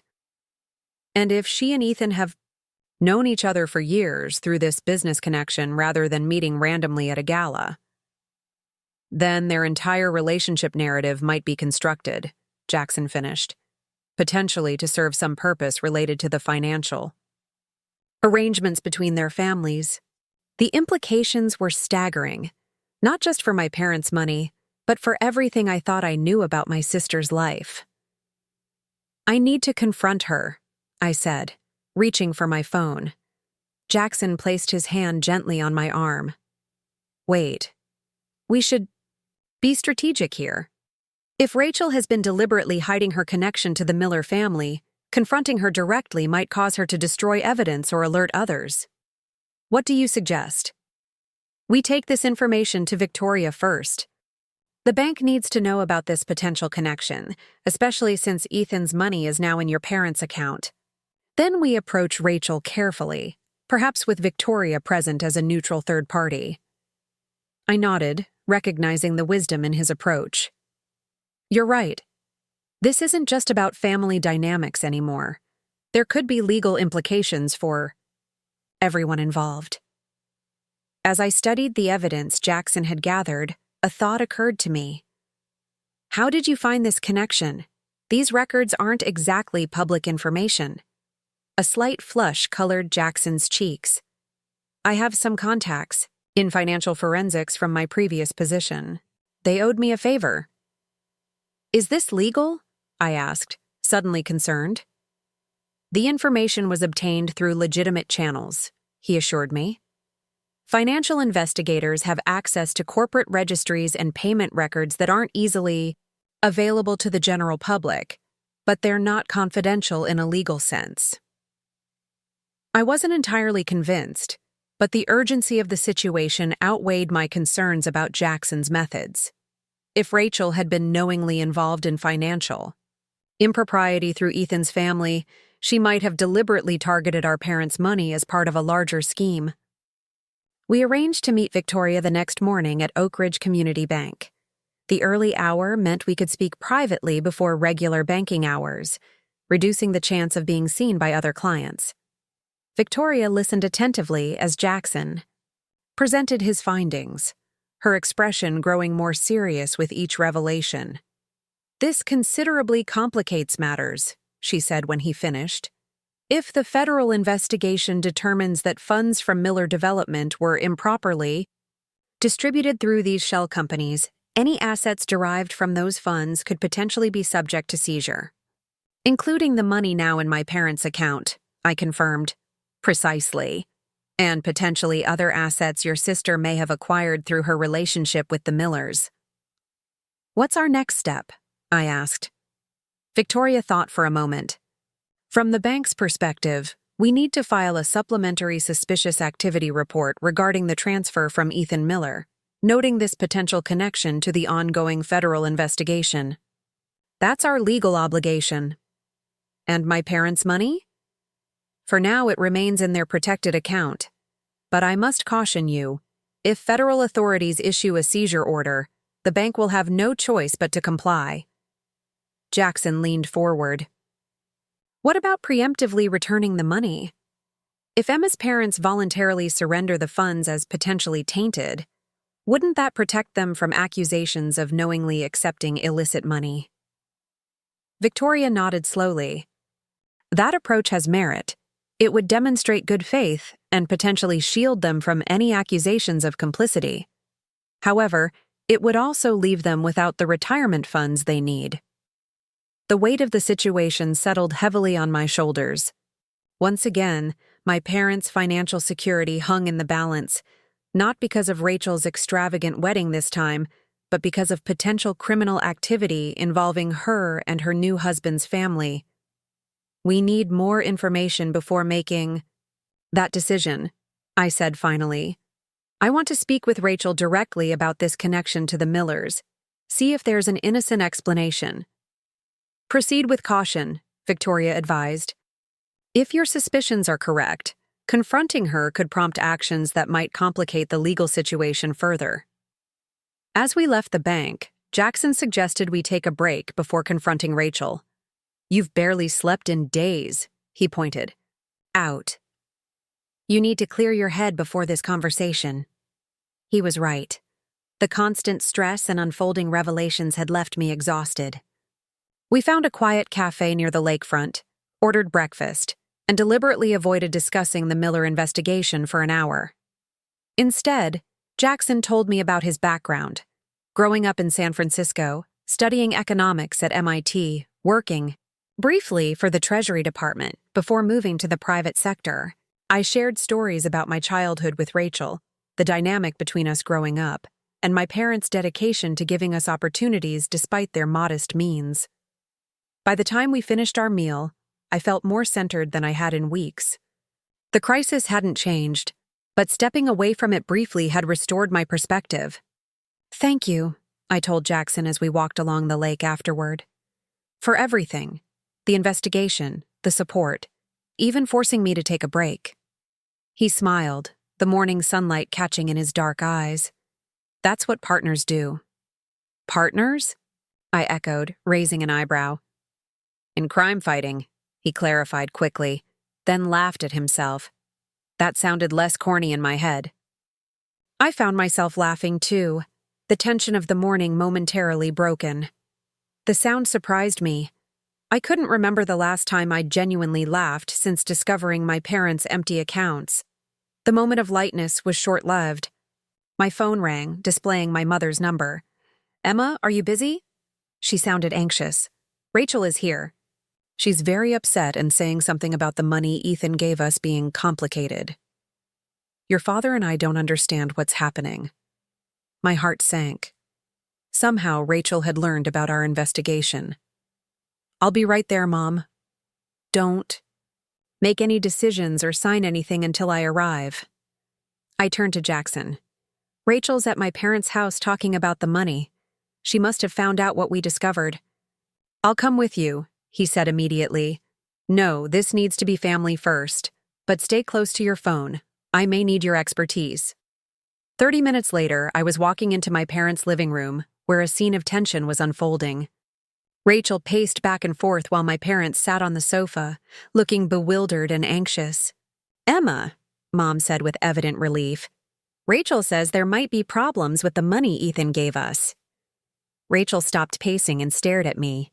Her eyes were red-rimmed, her usual poise absent.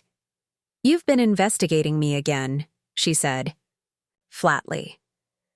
"Going through old business records, talking to the bank about my past." I kept my voice calm. "How did you find out?" "Ethan got a call from their corporate attorney. The bank filed some kind of report connecting his transfer to my old design business. He's furious, convinced I told you about visionary concepts." "But you didn't," I noted. "Because you've been lying about how you met Ethan and your entire relationship with his family." Dad stood up, confusion written across his face. "What's going on? What design business?" I looked between my parents, deciding how much to reveal. They deserved the truth, but I needed to be careful about how I presented it. "Rachel had a business connection to Ethan's family years before she claims they met," I explained. "Her company received substantial payments that may be linked to the financial practices now under federal investigation." Mom gasped. "Rachel, is this true?" Rachel sank into an armchair, the fight suddenly leaving her. "It's not what it sounds like. I did legitimate design work for them." "Through a shell company set up by Ethan's father?" I challenged. "Receiving payments that were grossly inflated for the services provided?" "I didn't know the financial structure," she insisted. "I was hired to design interiors for the Riverside Plaza project. I did the work, I got paid. Yes, the money was good, but I had no reason to think it was improper." "And meeting Ethan by chance at a charity gala 18 months ago? Was that part of the arrangement too?" A flush spread across Rachel's cheeks. "We had met briefly during the project, but the relationship didn't develop until later. The gala story is simpler, more romantic. It's what people expect." "People expect the truth from family," Dad said quietly, disappointment evident in his voice. Rachel looked at our father, tears welling in her eyes. "I'm sorry. For everything. The wedding money, the lies about how Ethan and I met. But I never, ever intended to involve you in anything illegal." "Yet here we are," I said, "with potentially tainted money in your account, Dad. Money that federal investigators might determine came from illegal activities." Mom's hand flew to her mouth. Could we go to jail? No, I assured her quickly. You had no knowledge of any impropriety, but the money could be seized if it's determined to be connected to illegal activities. Then we'll give it back, Dad said firmly. I won't keep money that isn't clean no matter how much we need it. Rachel buried her face in her hands. This is all falling apart. Ethan is talking about separation. His family blames me for drawing attention to the company's finances. And now I've put you both at risk. Despite everything, I felt a flicker of sympathy for my sister. She'd made terrible choices, but she was clearly suffering the consequences. We need to be strategic here, I said, drawing on Jackson's approach. First, we need to understand exactly what Rachel knew about the payments to her company and when. Then we need to decide whether to preemptively return Ethan's money or wait for the investigation to unfold.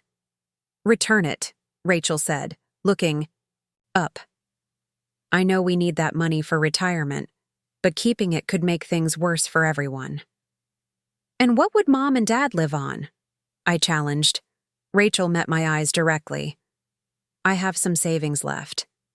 Not much after paying debts, but enough to help in the short term. And I'll get a real job. Not influencer work, but actual design or marketing. I'll contribute monthly to rebuild what I took. The offer seemed sincere, but I'd learned to be cautious about Rachel's promises. What about your lifestyle? Your image? She laughed bitterly. That's over, Emma. My follower count has dropped by 30% since the wedding scandal broke. 2 major sponsors have publicly severed ties with me.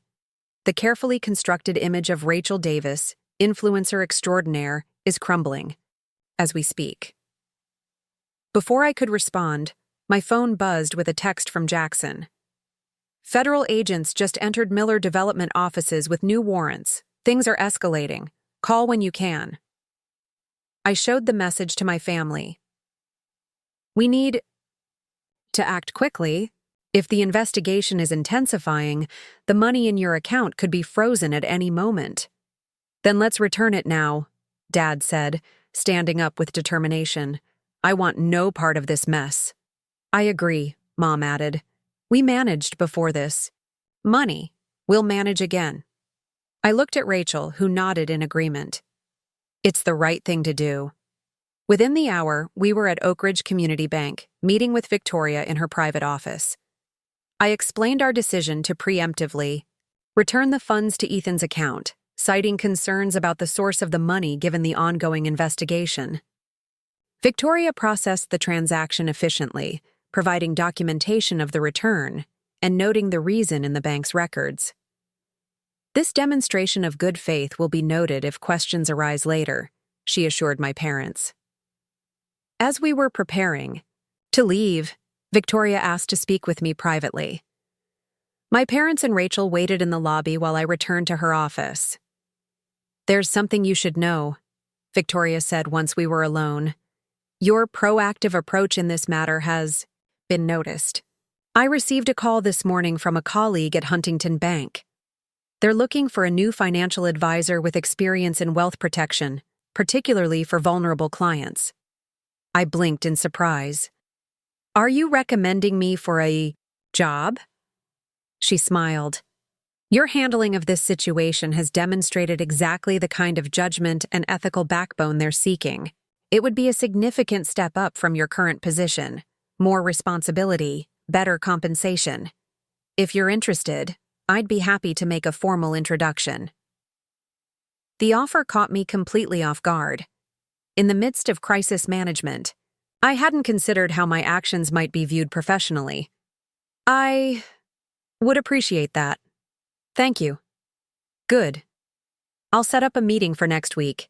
And Emma, she added as I turned to leave. Your parents are fortunate to have you looking out for them. The compliment warmed me, a bright spot in what had otherwise been a challenging day. When I rejoined my family in the lobby, Rachel gave me a questioning look. What was that about? She asked as we exited the bank. A potential job opportunity. Actually, something with more responsibility. Of course, she said. with a hint of her old competitiveness. Even in the middle of a crisis, you managed to advance your career. I bristled at the tone, ready to fire back defensively. But the look in Rachel's eyes wasn't jealousy. It was something closer to admiration. I mean it as a compliment, she clarified, perhaps sensing my reaction. You've handled this entire situation like a professional. I've been nothing but chaos and poor decisions. We reached my parents' car, where Dad was helping Mom with her seatbelt. The simple, caring gesture highlighted everything that was at stake in this situation. Not just money, but the dignity and security of two people who had given everything for their children. "What now?" Rachel asked quietly. "For Mom and Dad, they can't live on Social Security alone." "I've been working on contingency plans," I admitted. "Options that don't depend on Ethan's money. Such as? Dad's pension is modest but stable. If they downsize from the house to a smaller condo, they could free up equity to create an income stream. And I can contribute monthly toward their expenses." Rachel nodded slowly. "I want to help too. For real this time, not with empty promises." I studied my sister, trying to gauge her sincerity. The past weeks had revealed so many layers of deception that trust didn't come easily anymore. Yet something in her expression seemed different, a humility that I'd never associated with Rachel before. "Actions, not words," I said finally. "They need consistent support, not grand gestures." "I understand that now," she replied, "more clearly than you might think." We rejoined our parents, and I drove them home, discussing practical next steps, now that their retirement account was once again depleted. Rather than despair, they showed remarkable resilience, particularly Mom, who immediately began listing items they could sell to build a small emergency fund. "Your grandmother's silver," she mused. "I never use it anyway. And those collector plates your father accumulated." "Not the baseball commemoratives," Dad protested weakly, but his heart wasn't in it. We all recognized the necessity of sacrifices now. After settling my parents at home, I drove Rachel back to her condo. The silence between us was heavy with unspoken questions and lingering tension. "Ethan won't be there," she said abruptly as we neared downtown. "He's staying at the company apartment until we reassess our situation," as he puts it. "I'm sorry," I said, meaning it despite everything. "This can't be easy." Rachel stared out the window at the passing city. "You know what the worst part is? I actually love him. Despite the complicated way we met, despite the business entanglements, I genuinely fell in love with Ethan. And I think he loved me too, before all this exploded." Her vulnerability in that moment was striking. For years, Rachel had presented herself as the sister who had everything: looks, charm, a glamorous career, and now a wealthy husband. Seeing her stripped of those external validations revealed the person underneath, complicated, flawed, but undeniably human. "What will you do if the marriage doesn't survive this?" I asked gently. She was quiet for so long I thought she might not answer. When she did, her voice was steady. "Start over. Get a real job using my actual skills, not just my appearance. Find a place I can afford on my own. Learn to live without an audience for every moment of my life." "That sounds healthy," I observed.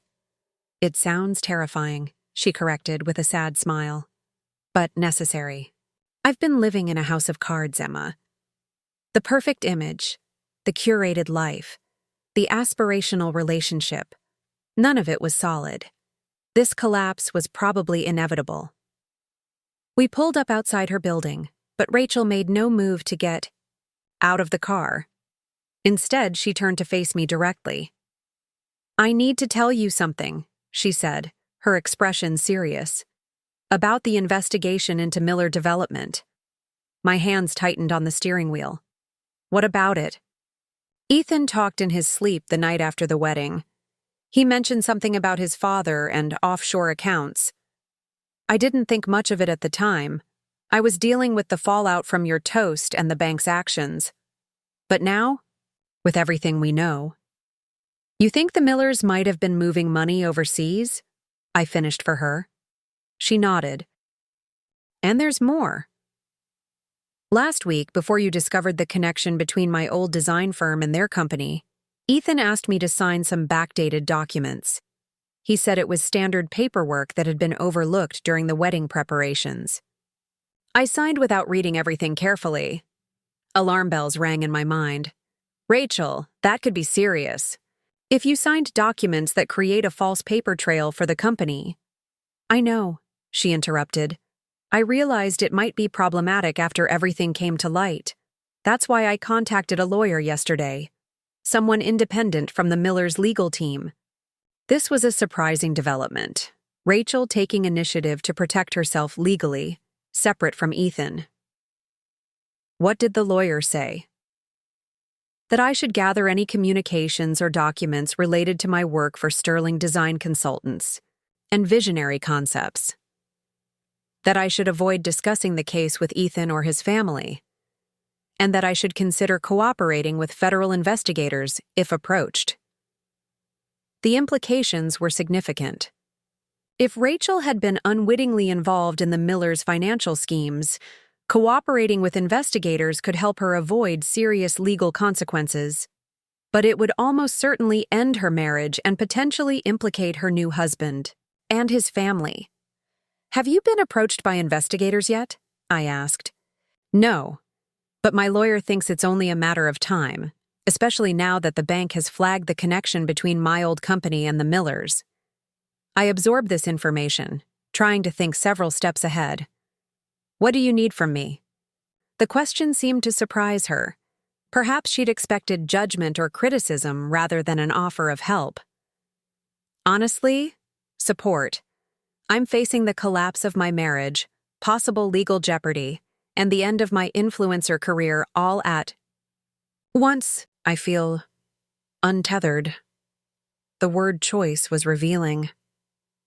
Rachel had always been the sister who seemed perfectly anchored in her confidence and social presence. Now she was adrift, searching for solid ground. You have it, I said simply. Support. Despite everything. Relief washed over her face. Thank you. That means more than you know. As she finally moved to exit the car, I found myself asking one last question. The wedding, Rachel. Was it all just for show? Part of some plan connected to the Millers' business? She paused, half out of the vehicle. The scale of it was for show. The extravagance, the social media spectacle. That served multiple purposes, including boosting my profile and cementing the Millers' image as Chicago royalty. But wanting to marry Ethan? Her voice softened. That part was real. After dropping Rachel off, I drove directly to Jackson's apartment. He buzzed me up immediately, greeting me at the door with evident concern. I've been trying to reach you, he said, ushering me inside. The situation with Miller Development is developing rapidly. His dining room investigation center had expanded, now featuring printouts of news articles taped to the wall alongside the financial documents. Federal agents executed search warrants at 3 Miller properties today, he explained, pointing to a Chicago Tribune article. Their main offices, Robert Miller's home, and a storage facility registered to the company. The investigation appears to be accelerating. Rachel thinks it involves offshore accounts, I said, summarizing my conversation with my sister. And she's consulted an independent lawyer about potentially cooperating with investigators. Jackson's eyebrows rose. That's significant. If she has insider knowledge about the Millers' financial practices, even secondhand through Ethan, she could be a valuable witness. Or target, I pointed out. She admitted to signing backdated documents at Ethan's request just last week. Definitely concerning, Jackson agreed. But her proactive approach in seeking independent legal counsel and returning the money to separate your parents from the situation demonstrates good faith. That counts for a lot in these investigations. I sank onto his sofa, suddenly exhausted by the day's developments. We returned the money, but that leaves my parents with essentially no retirement savings. Again. Jackson sat beside me, close, enough that I could smell his subtle cologne. You mentioned contingency plans to Rachel. What are you thinking? I outlined the options I'd been considering. Having my parents downsize to free up home equity, combining Dad's pension with Social Security, supplementing their income with regular contributions from Rachel and me. It could work, I concluded, but it would be tight. They'd have almost no buffer for emergencies or unexpected expenses. Jackson was quiet for a moment, seemingly deep in thought. What if there was another option? One that provided more security without depending on the Millers' money? I'm open to suggestions, I said. Your background is in financial advising. Mine is in financial fraud prevention and wealth protection. Together we have expertise that's valuable, particularly in this current climate where financial exploitation of seniors is a growing concern. I frowned, not following his train of thought. What are you suggesting? A partnership, he said, his eyes brightening with enthusiasm. A specialized advisory firm focused on wealth protection for vulnerable populations, seniors, recent widows, people with cognitive impairments. Victoria already mentioned that Huntington Bank is interested in your approach to these issues. What if, instead of taking a position there, you proposed a contracted service relationship? The bank refers clients to our firm for specialized protection, services, and we build a business around preventing exactly the kind of exploitation your parents experienced. The idea was unexpected, but immediately compelling. I'd been so focused on crisis management that I hadn't considered how this experience might translate into a new professional direction. That's actually brilliant, I admitted. But starting. A business requires capital, which is exactly what we're lacking right now. Not necessarily, Jackson countered. Advisory firms have relatively low startup costs, primarily office space and professional licensing fees. We already have the expertise and potential referral relationships through Victoria. We could start small, working with a limited client base while building our reputation. As he outlined the potential structure, emphasizing the growing market for financial protection services, I found myself becoming genuinely excited for the first time in weeks. This wasn't just a solution to my parents' immediate financial crisis. It was a way to channel our experience into preventing similar situations for others. We could help a lot of people, I said, the possibilities expanding in my mind. Not just wealthy clients, but middle-class retirees like my parents who are often overlooked by traditional financial services. Exactly, Jackson agreed. And if we're successful, we could generate enough income to help secure your parents' retirement within a year or two. The energy between us shifted as we discussed the potential business, our previous exhaustion giving way to shared excitement. Jackson pulled out his laptop and started drafting a preliminary business plan, while I made notes about potential client services and fee structures. Hours passed as we refined the concept, identifying regulatory requirements and running preliminary financial projections. It was nearly midnight when we finally paused, surrounded by notes and empty coffee mugs. This could really work, I said, reviewing our draft business plan. It addresses my parents' financial needs while creating something meaningful from this whole mess. Sometimes the best innovations come from necessity, Jackson observed. You needed to protect your parents, and in doing so, you've developed skills and insights that could help countless others.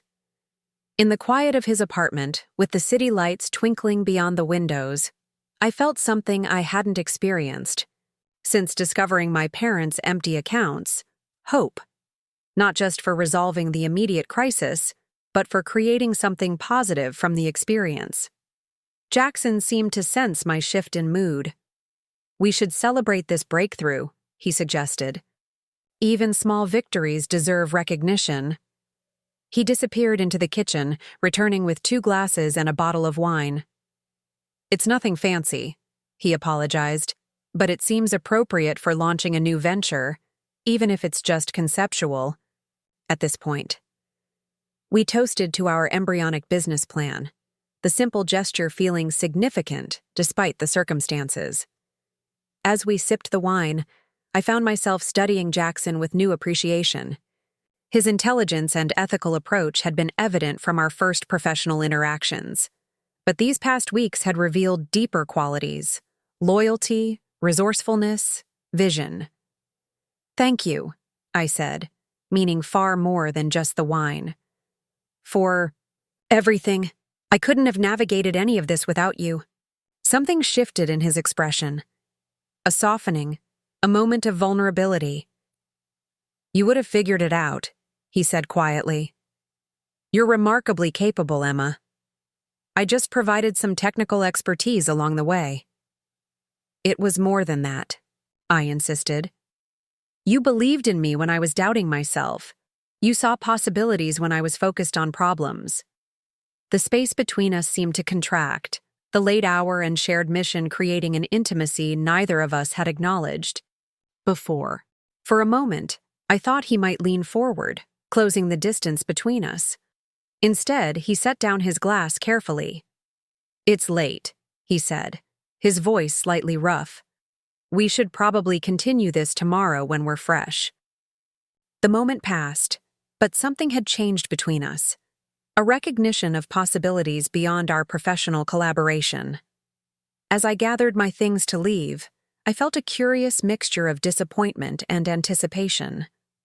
Whatever was developing between Jackson and me would have to wait until the more pressing matters of my family's financial security and Rachel's legal situation were resolved.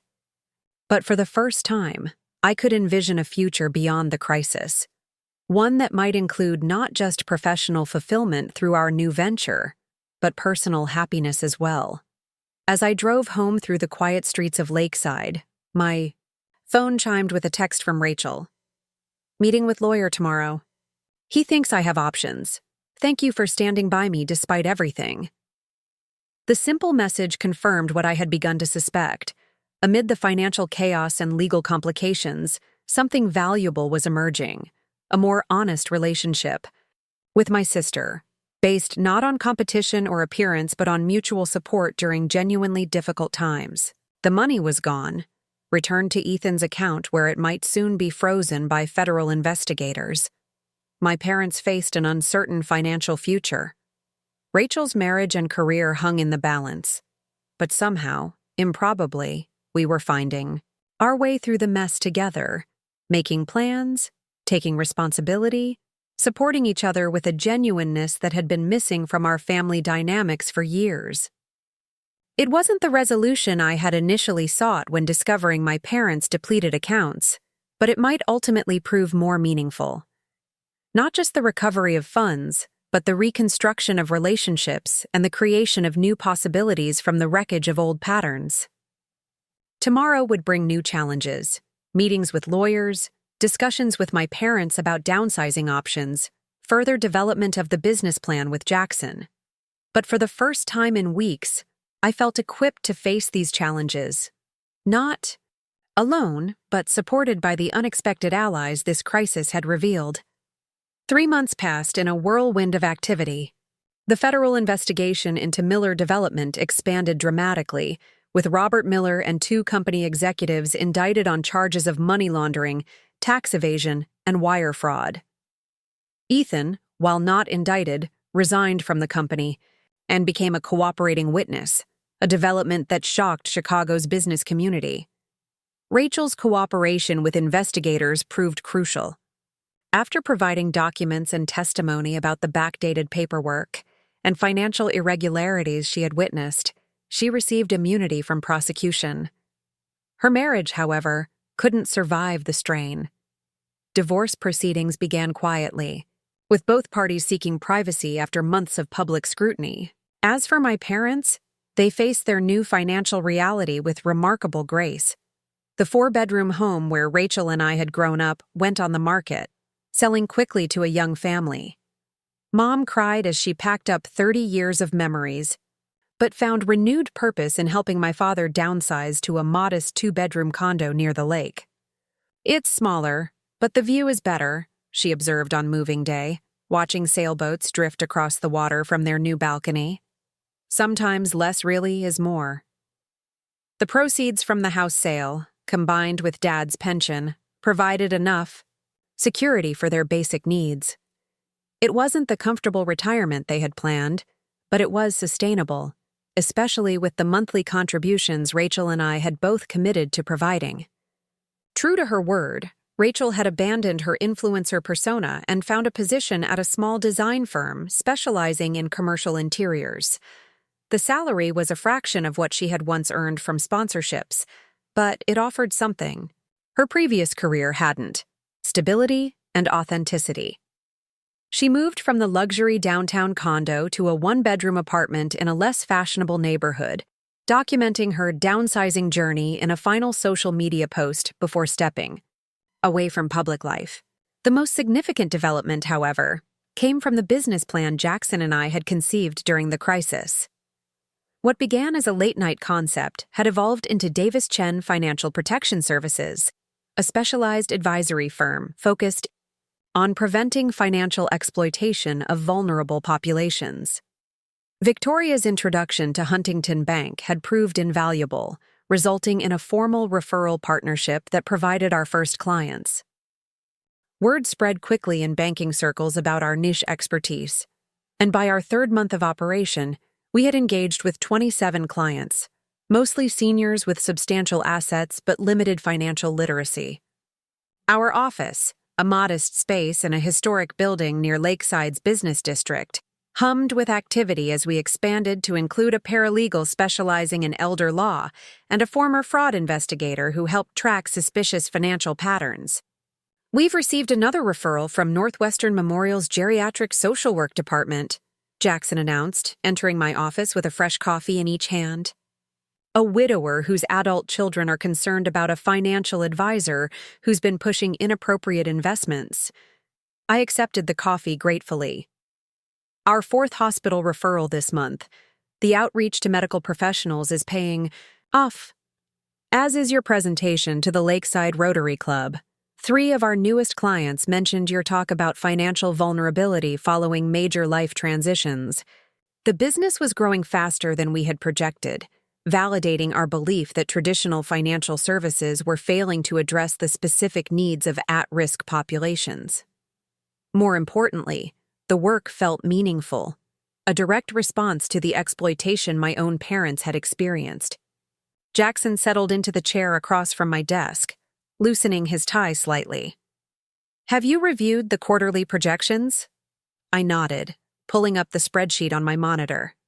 "If growth continues at this rate, we'll be able to increase our contributions to my parents' fund by January.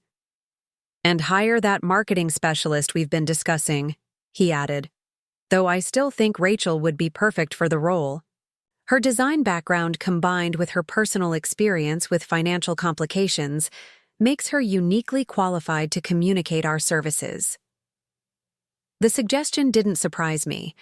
Jackson had mentioned the possibility before, recognizing Rachel's potential value to our growing firm despite her complicated history. "She's still finding her footing at the design studio," I said, "but I'll mention it when the time is right. She might appreciate the opportunity to use her experience." Constructively, Jackson's smile held a warmth that had become increasingly familiar over the past months. Our professional partnership had gradually evolved into something more personal, though we'd been careful to keep boundaries clear during the critical launch phase of the business. "Speaking of family," he said, checking his watch, "aren't you meeting your parents and Rachel for dinner tonight?" "Yes, at Castellanos. It's their 40th anniversary." "A milestone worth celebrating," Jackson observed, "even amidst all the changes." The changes had indeed been profound, not just financial and logistical, but emotional as well.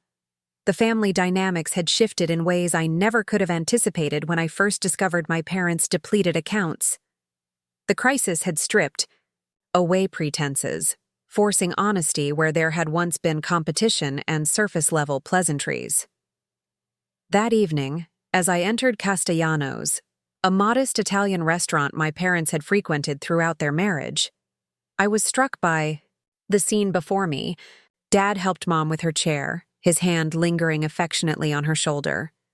Rachel arrived moments after me, carrying a small wrapped gift and wearing a simple dress rather than the designer labels she once favored. "You made it," Mom said, her face lighting up as she spotted us both. My girls, together. We settled at the table, ordering wine and appetizers as Dad regaled us with stories from their early married years, many of which we'd heard before but enjoyed nonetheless. The easy laughter and genuine affection around the table felt like a precious gift after months of tension and uncertainty. During a lull in the conversation, Rachel reached into her purse and withdrew an envelope, sliding it across the table. To our parents. "It's not much," she said, a slight nervous tremor in her voice, "but it's something I wanted you to have." Mom opened the envelope and gasped softly. Inside was a check, not for a large amount, but significant given Rachel's new financial circumstances. "It's the first quarterly interest payment from my settlement," Rachel explained. Ethan had agreed to a modest financial settlement in their divorce, acknowledging his role in involving her with his family's business dealings. "I'm putting most of the principal into secure investments, but the interest, that's for you, every quarter, for as long as it generates returns." Dad's eyes glistened as he reached for Rachel's hand.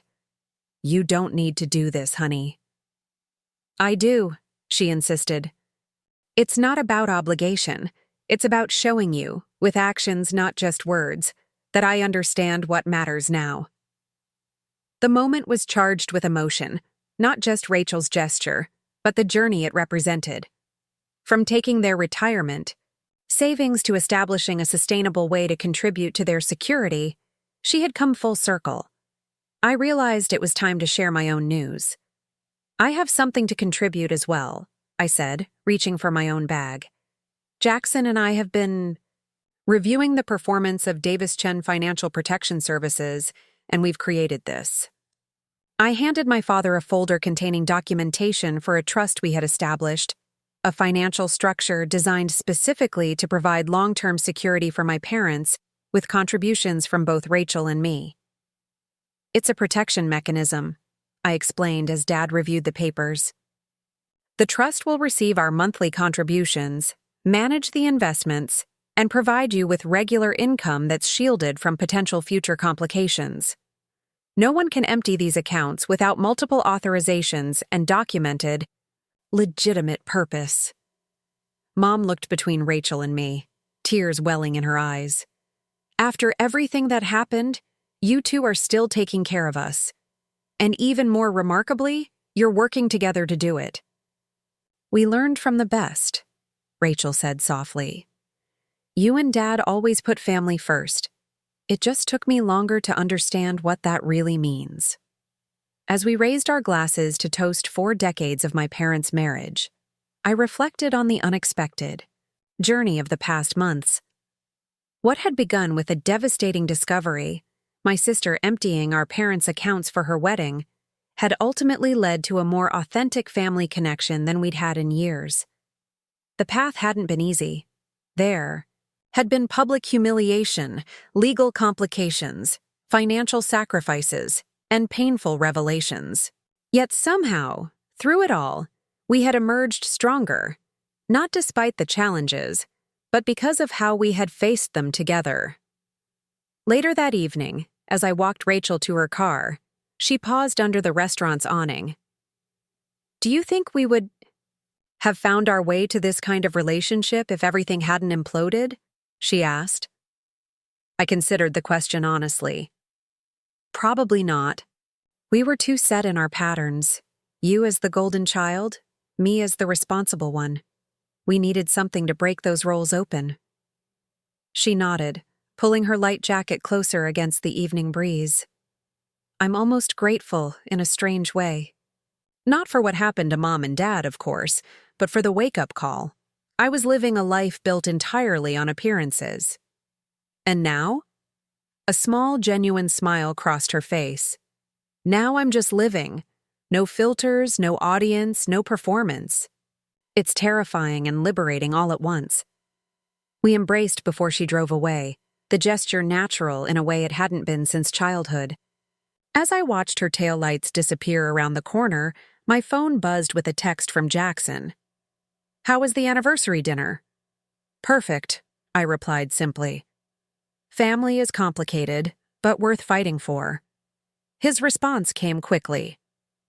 "Speaking of fighting for what matters, dinner tomorrow? Just the two of us this time." I smiled at the message, typing back a confirmation before turning toward my own car.